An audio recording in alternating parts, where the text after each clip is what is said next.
Welcome to Pindar Poetry. We hope you learned something new. In this video, I will explain how to learn algorithm of Rubik's Cube.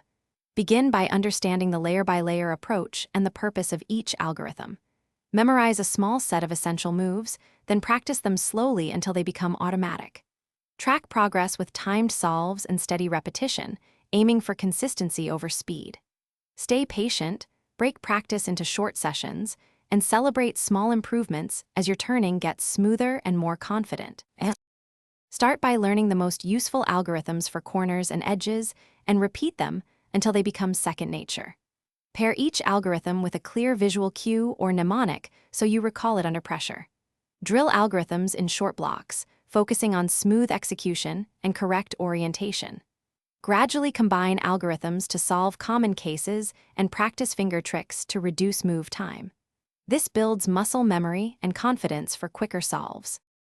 If you're enjoying this guide, please subscribe and like to support more helpful tutorials. Quick recommendation: the Oala water bottle keeps you hydrated during long practice sessions, has a secure lid, and feels great to hold between solves. It's a small upgrade that makes practice more comfortable and focused. Check the description for the link and other deals, and now let's get back to the video.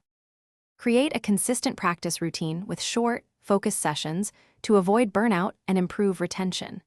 Begin each session with warm-up scrambles, then target one algorithm or transition for deliberate practice. Use a timer for specific steps to find bottlenecks and adjust drills accordingly. Record occasional solves to analyze technique and celebrate gains. Keep sessions fun and varied so practice stays engaging and progress continues steadily over time. Thanks for watching. Consider subscribing if we helped you.